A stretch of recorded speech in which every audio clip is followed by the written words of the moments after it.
그러므로 너희가 선지자 다니엘의 말한 바 멸망에 가증한 것이 거룩한 곳에 선 것을 보거든 읽는 자는 깨달을진저. 그때에 유대에 있는 자들은 산으로 도망할지어다. 지붕 위에 있는 자는 집 안에 있는 물건을 가지러 내려가지 말며 밭에 있는 자는 겉옷을 가지러 뒤로 돌이키지 말지어다.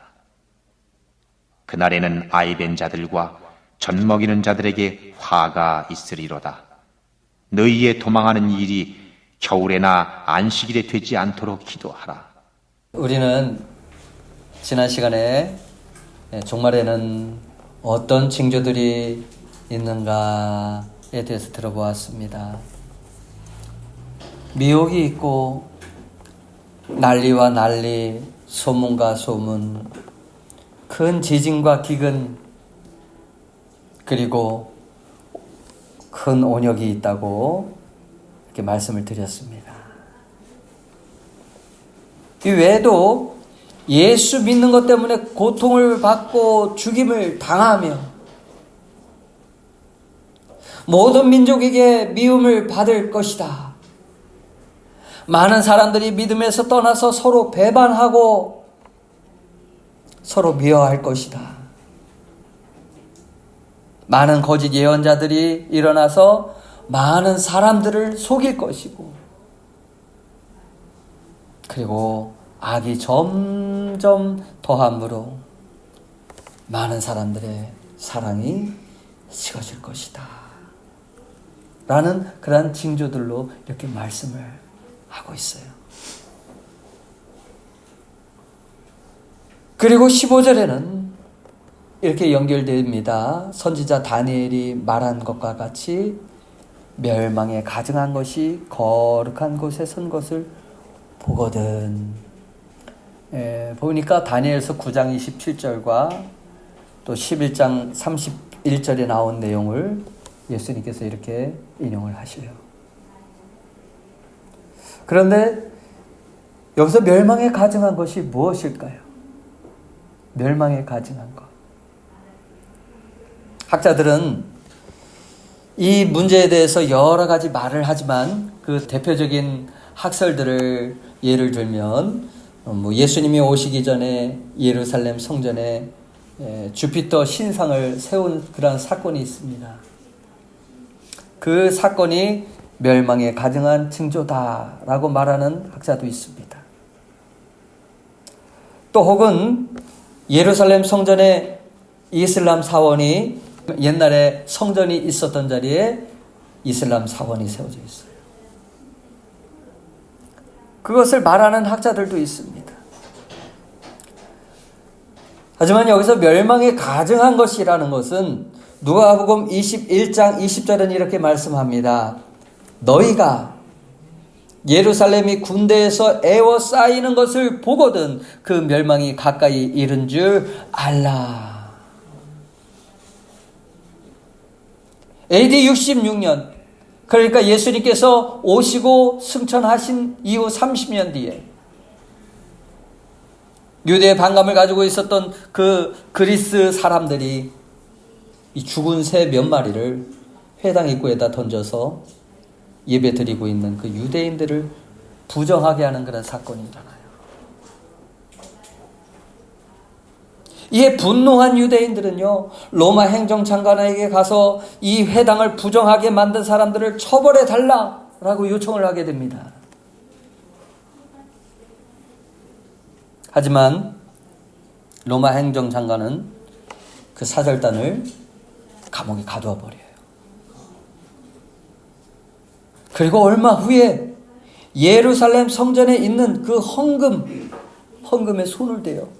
그것도 조그만 금액이 아니라 17달란트, 그러니까 오늘날로 말하면 1조 원 정도. 그것을 빼내가지고 그것을 네로 황제에게 보냅니다. 뇌물로. 그러니까 이에 유대인들이 그 분노가 극에 이르면서 폭동이 일어났고, 로마군 수비대가 예루살렘을 이제 포위하게 되는 거예요. 결국 70년에 예루살렘은 완전히 함락하고 로마 군인은 예수님께서 말씀하신 것과 같이 돌 위에 돌 하나라도 남기지 않고 성을 다 무너뜨려 버려요. 그리고 이스라엘의 많은 사람들이 죽임을 당하게 됩니다. 그때 죽임을 당한 사람이 약 150만 명 정도. 나라가 많이에요. 이스라엘은 1900년 동안 이 나라 없이 방랑자로 살아갈 수밖에 없게 됩니다. 누가복음 21장 24절에 보니까 같이 보실까요? 그들이 칼날에 죽임을 당하며 모든 이방에 사로잡혀 가겠고 예루살렘은 이방인의 때가 차기까지 이방인들에게 밟히리라. 본문은 예수님 재림할 때와 AD 70년에 일어날 예루살렘의 멸망을 내용을 이렇게 함께 얘기를 하고 있습니다. 그러나 이 시대의 멸망에 가증한 것은 무엇이냐 하면은 바로 마지막에 가까웠다는 여러 징조들이에요.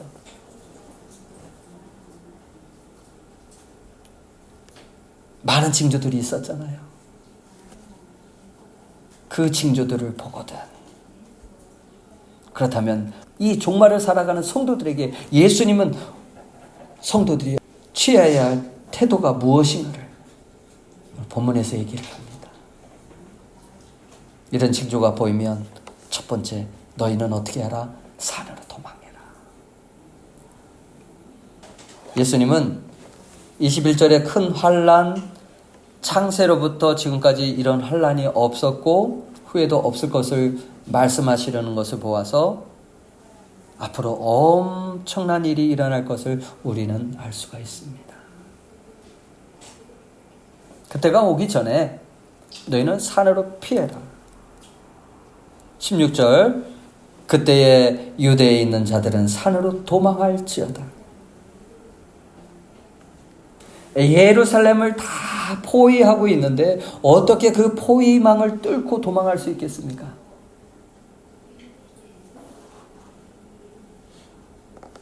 하지만 당시 예루살렘을 포위하였던 그 로마 군인들이 잠시 물러난 적이 있어요. 그때 예수님의 말씀을 떠올린 사람들은 산으로 피할 수 있었다고 합니다.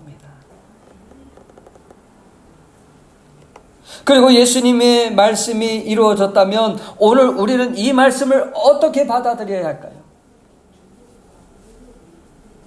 이미 이루어진 사건이기 때문에 지금 우리와 아무런 상관이 없는 말씀일까요?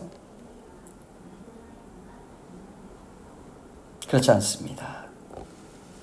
그것은 AD 70년에 이루어진 사건을 통해서 종말을 살아가는 성도들이 어떤 마음의 자세로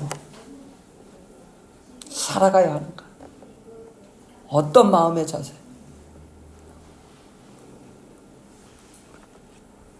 그래서 그 첫 번째가 산으로 도망하라. 산으로 도망할지어다라는 말씀의 의미는 이스라엘 사람들의 그 산의 개념은 성전입니다. 주의 영광이 머물고 있는 거룩한 곳으로 도망하라. 이 말의 올바른 의미는 속히 예수님을 내 안에 주인 되게 하라. 여러분 마음에 주인을 모셔서, 주인 되신 예수님을 모셔서 성전 되게 하라.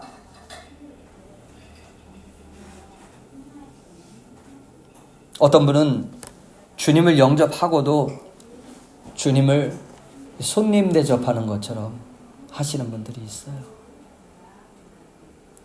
자기 마음대로 결정하고 자기 의지대로 살아가려고 합니다. 주인은 있는데 주인이 아니에요. 자기가 주인이에요. 그러면서 이렇게 기도해요. 하나님, 나의 모든 삶을 주께 맡깁니다. 하나님 인도해 주십시오. 그러나 제가 하고 싶은 것은 제 뜻대로 되게 해 주십시오.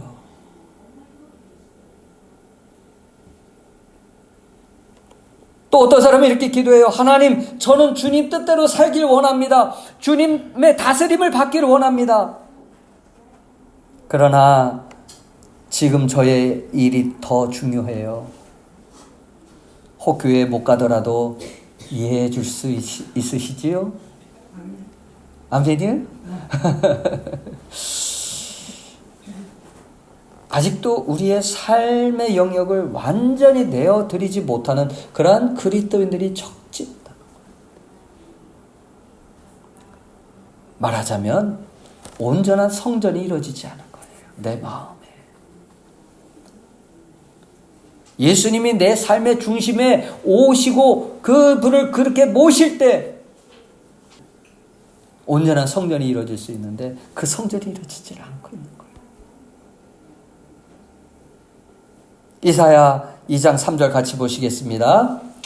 많은 백성이 가며 이르기를 오라 우리가 여호와의 산에 오르며 야곱의 하나님의 전에 이르자. 그가 그의 길을 우리에게 가르치실 것이라. 우리가 그 길로 행하리라 하리니 이는 율법이 시온에서부터 나올 것이요 여호와의 말씀이 예루살렘에서부터 나올 것임이니라. 주님의 가르침을 받고 그 길로 행하기 위하여 산으로 오르는 거예요. 따라서 여기로 도망한다는 것은 비겁한 모습이 아니라 본래의 자리로 돌아가라는 거예요.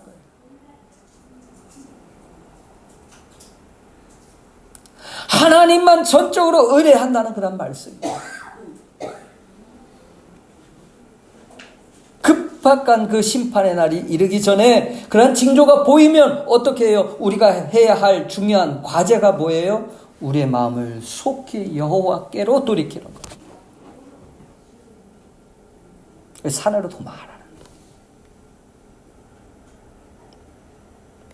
두 번째로 집안에 물건을 가지러 내려가지 말라. 제가 신학을 공부할 때 어떤 교수님이 이런 질문을 하였습니다. 여러분은 급박한 그런 재난을 만났을 때 가장 소중한 것 한 가지만 챙길 수 있다고 한다면 가장 먼저 무엇을 챙기고 하겠습니까? 가족. 여러분은 뭘 챙기겠어요? 통장? 찬송가? 그래서 어떤 분은 사랑하는 아내 혹은 자녀들, 어떤 분은 집문서 이렇게 말하는 것을 들었어요. 여러분은 무엇을 가장 먼저 챙기시겠습니까? 질문한다면 아마 이렇게 대답할 수 있는 분은 없을 거예요. 저는 예수님을 먼저 챙기겠습니다. 그거는 눈에 보이지 않기 때문에 참 쉽지는 않을 것 같아요. 이스라엘의 지붕은요, 이렇게 평평해요. 그래서 그곳이 어떤 곳이냐면 휴식을 취할 수 있고 기도할 수 있는 자리였어요. 기도하다가 집으로 내려간다는 것은 그 기도를 중단하는 것을 의미합니다. 너희가 그 징조를 보거든 속히 집에 내려가서 소중한 것을 한 가지씩 챙겨서 도망해라 그런 게 아니라 지금 그럴 겨를도 없다는 것을 말씀하고 있는 거예요. 다른 무엇보다도 그 기도하는 것을 중단하지 말라. 그 기도하는 자리를 지키라. 이것이 중요하다는 거예요. 이 시대가 마지막 때가 되었다는 그 징조를 보느냐? 그렇다면 너의 기도의 자리를 떠나지 말라. 지금 중요한 거 챙길 때가 아니야. 가장 중요한 거는 그 기도의 자리를 지키는 거야. 이렇게 지금 말씀하고 있는 거예요. 예수님께서 잡히시던 밤에 겟세마네 동산에 제자들과 함께 기도하러 올라가셨습니다. 그리고 시험에 들지 않도록 깨어 기도할 것을 권면합니다. 그러나 제자들은 잠이 들었고, 이 모습을 본 예수님께서 너희가 1시간 동안이라도 깨어 있을 수 없었더냐? 여러분에게도 공고해요. 여러분 1시간에도 기도할 수 없습니까? 하시며 기도하기를 원하시지만 다시 제자들은 잠이 들었습니다. 결국 예수님이 잡히시던 때에 베드로는 어떻게 하나요? 3번씩이나 예수님을 모른다고 부인을 합니다. 제자들은 예수님을 버리고 도망할 수밖에 없는 거예요. 그리고 두려워서 떠는 거예요. 시험에 든 거예요. 종말의 때에 살아가는 이 시대에도 주님은 말씀합니다. 시험에 들지 않기 위해, 영혼들을 위해 기도하는 것이 중요하다고 말씀을 하셔요. 가족이 중요합니까? 가족을 위해 기도하라는 말이에요. 자신의 생명이 중요합니까? 자신의 생명을 위해서 기도하라는 거예요.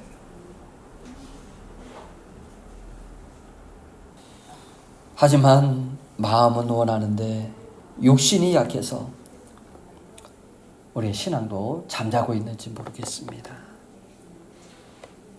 이제 깰 때요. 일어날 때.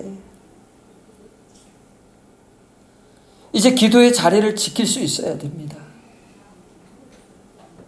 여러분의 기도의 골방을 만드십시오. 이것은 자신이 소중하게 생각하는 그 어떤 물건보다 우선순위가 기도하라는 것에 있습니다.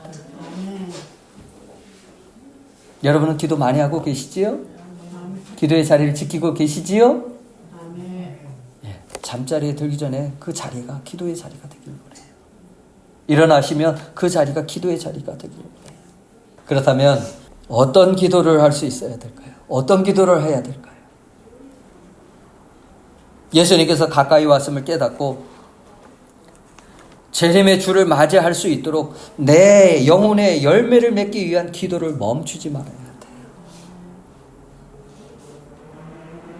어떤 열매요? 성령의 9가지 열매, 회개에 합당한 열매.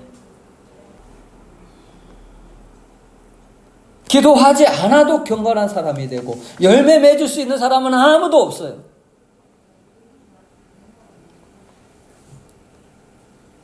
기도를 안 하고 있는 생활은 지금 하나님과 그만큼 멀어지고 있다는 생각. 주님께서 오실 때에 열매를 먼저 보실 터인데 쭉정이만 남아있는 모습을 보신다면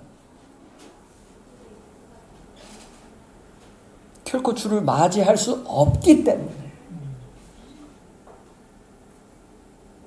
그래서 성경은 이렇게 말씀합니다. 베드로전서 4장 7절 같이 보시겠습니다. 시작. 만물의 마지막이 가까웠으니 그러므로 너희는 정신을 차리고 근신하여 기도하라. 세 번째는 밭에 있는 자는 겉옷을 가질러 뒤로 돌이키지 말라. 이 유대인들은요, 자신들의 경작지를 거처가 있는 곳에서 조금 떨어진 그런 성 밖에 이렇게 마련을 하였습니다. 일터에 나갈 때는요, 겉옷은 집에다 두고 활동하기 좋은 그런 가벼운 의복으로 나가게 됩니다. 그런데 밭에서 일하고 있을 때 멸망에 가증한 것이 오는 것을 본다면 겉옷을 취하러 집 안으로 들어가지 말라. 이스라엘은 지금 낮과 저녁의 기온차가 심하기 때문에 겉옷은 생명과 같은 거예요. 그러나 주님의 말씀의 의도는 밭을 가는 것을 중단하지 말라. 그 일을 계속해라.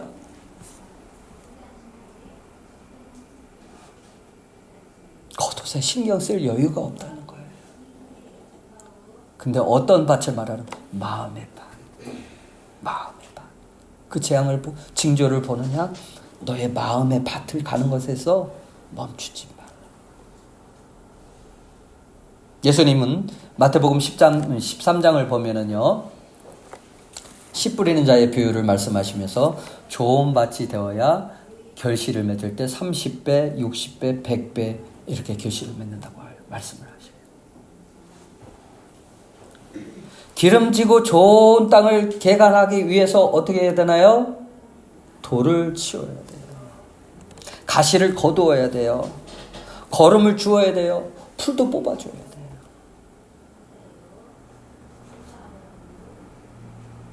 좋은 밭에 심기운 자는 말씀을 듣고 깨달은 자예요.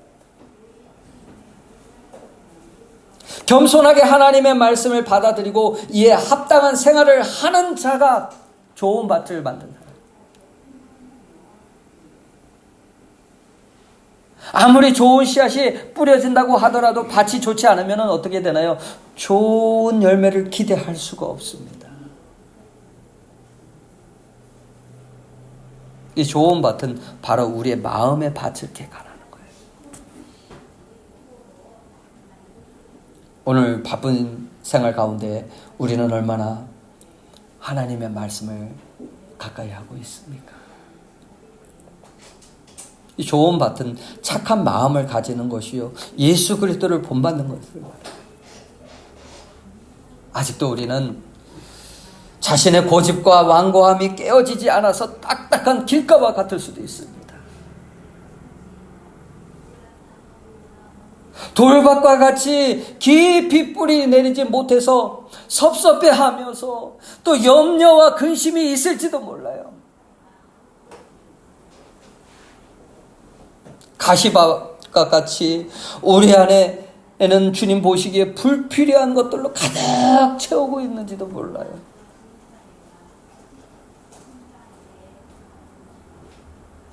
마태복음 21장을 보면은요, 열매 없는 그 무화과 나무를 보시면서 예수님께서 저주하시는 내용이 나옵니다. 이 예수님이 저주한 그 무화과 나무는요, 패역한 이스라엘을 상징해요. 그리고 입만 풍성한 종교 지도자들을 의미합니다. 잎은 많은데 열매가 없어요. 겉으로는 경건하고 열성을 가진 종교인이었습니다. 그런데 어떻습니까? 속으로는 돈을 좋아하고 대접받기를 좋아하고 탐욕과 이기심으로 가득한 사람. 그럼에도 자신들은 신앙생활을 잘한다고 자부하고 있었잖아요. 우리 신앙생활은 어떻습니까? 주님을 뜨겁게 사랑하는 그 열정은 점점 사라지고 첫사랑을 잃어버린 그 냉랭한 가슴으로 살아가고 있지는 않으세요?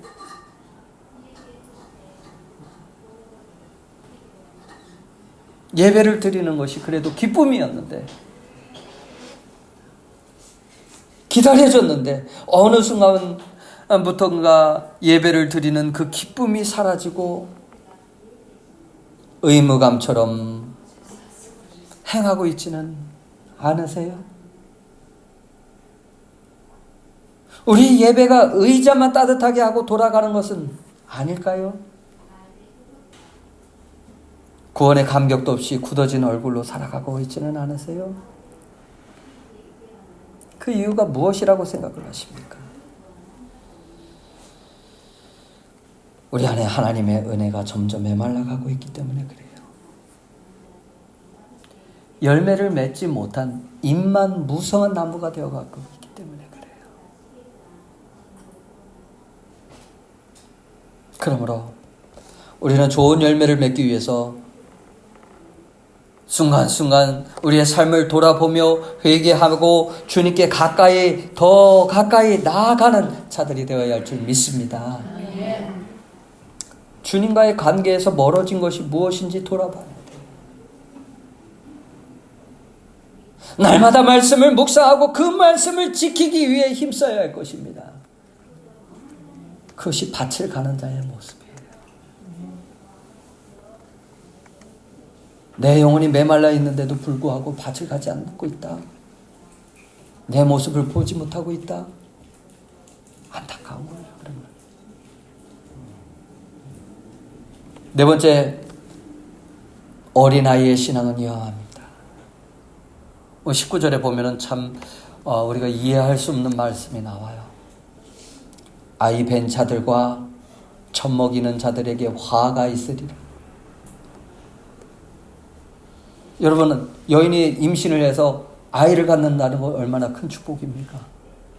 또 아이가 태어나서 자라는 것 얼마나 귀한 일입니까? 정말 그럼에도 불구하고 그들에게는 화가 있다는 거예요. 그러나 이 역사의 기록에 의하면은요, 예루살렘 성이 AD 70년에 무너지게 되면서 실제 아이 벤 자들의 그 배를 갈라가지고 강제로 아이를 꺼내서 죽이고, 갓 태어난 그 젖먹이가 목이 말라서 혀가 그 천장에 달라붙는 그러한 일들이 많았습니다.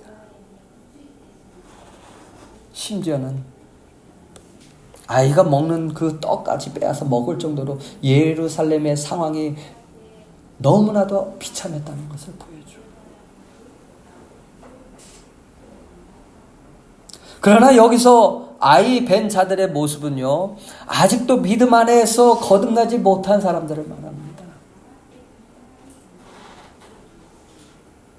곧 다가올 환난을 보면서도 물과 성령으로 거듭나지 못한 자들에게 재앙이 임할 것이라는 것이에요.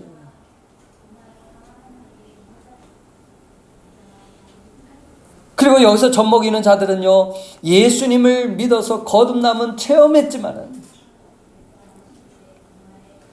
여전히 신앙이 자라나지 못하고 제자리에 있어요.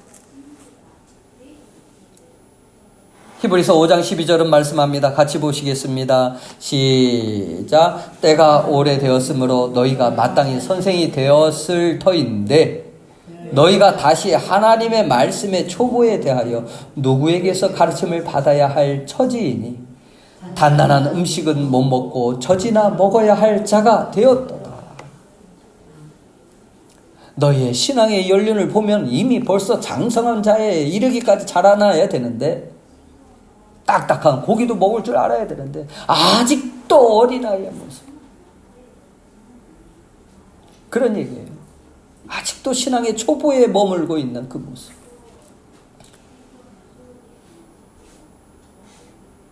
여러분, 우리는 부지런히 신앙이 자라도록 말씀을 들어야 할 줄 믿습니다. 이 초보적인 신앙이 아니라 장성한 분량에 이르도록 그 힘써야 하는 시기가 바로 이 시기입니다. 이 시기를 여러분 헛되이 보내지 마십시오. 다섯 번째로, 마지막으로, 너희의 도망하는 일이 겨울이나 안식일에 되지 않도록 기도해라. 겨울이 되면은요, 추위와 배고픔을 이기기에는 힘이 듭니다. 겨울의 의미는 신앙의 겨울을 맞지 않도록 기도하라라는 것이에요. 신앙의 겨울을 만나지 않도록. 주님의 때가 가까울수록 믿음은 더 뜨거워지고 신랑 되신 주님을 기쁨으로 맞이할 수 있어야 하지만, 신앙의 겨울을 만난 사람은 결코 고난을 받을 수가 없어요. 교회는 다니는데 사랑과 믿음이 식어지고 영적인 감각이 둔해져 있는 상태입니다. 말씀을 들어도 마음에 와닿지 않고 있다면 차가운 겨울을 지금 맞고 있는 거예요.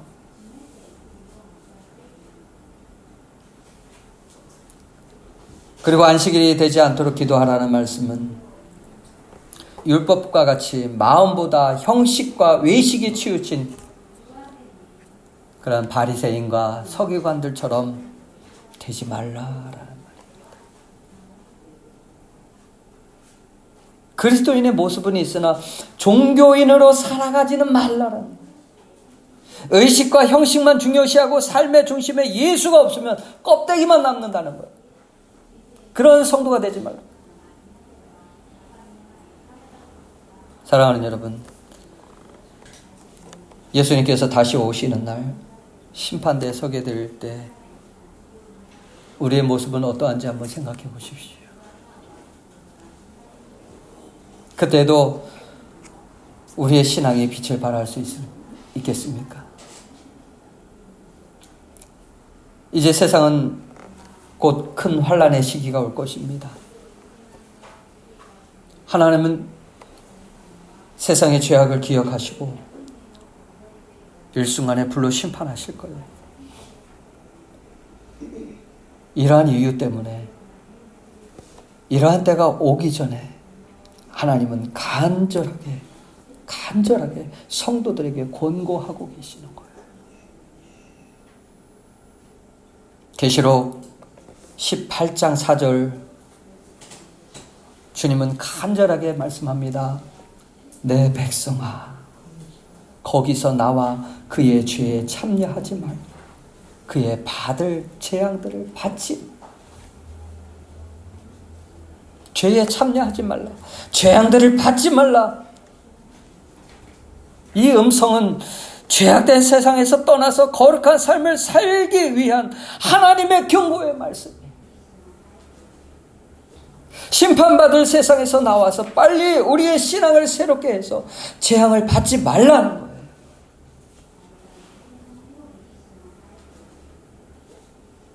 지금 우리는 이 음성을 듣고 자다가 깰 때이고, 그리고 옛사람을 버리고 우리의 신앙을 견고해야 할 때입니다. 왜냐하면 주께서 종말이 되었다는 징조를 보여주시며 멸망에 가증한 것들이 무엇인가를 알려주셨기 때문에, 이러한 때에 우리의 마음이 어디를 향하고 있는지 연약한 존재임을 인정하고 하나님 없이는 살 수 없다는 사실을 안다면 당연히 우리의 마음을 어디에 두어야 할까요? 하나님만 의지하는데, 좋은 열매를 맺는 일에. 그러므로 마지막 때의 징조를 보면서 정신을 차리고 근신함으로 주 앞에서 점없고 흠없는 그러한 성도들이 되어 재림의 주를 맞이할 수 있는 저와 여러분이 되시기를 예수님의 이름으로 축원합니다. 기도하겠습니다. 우리 함께 같이 기도하실 때 재앙의 그러한 징조들을 볼 때, 종말의 징조들을 볼 때 우리가 처한 상황에서 가만히 있는 것이 아니라 하나님께로 속히 돌이키고 또 우리의 마음이 변화하기 위해서 기도하며 또 우리의 마음의 밭을 갈아 엎어서 좋은 열매를 맺도록 우리 하나님 역사하여 주시옵소서. 어린아이와 같은 신앙에서 이제는 자라나게 하여 주시고 장성한 분량에 이르게 하여 주시고 예수님을 더욱 우리가 배워가며 닮아가며 또 냉랭한 자가 되지 않고 또 형식적인 사람이 되지 않도록 우리 하나님 인도하여 주시옵소서. 우리 함께 같이 기도하시겠습니다. 아버지 하나님 감사드립니다.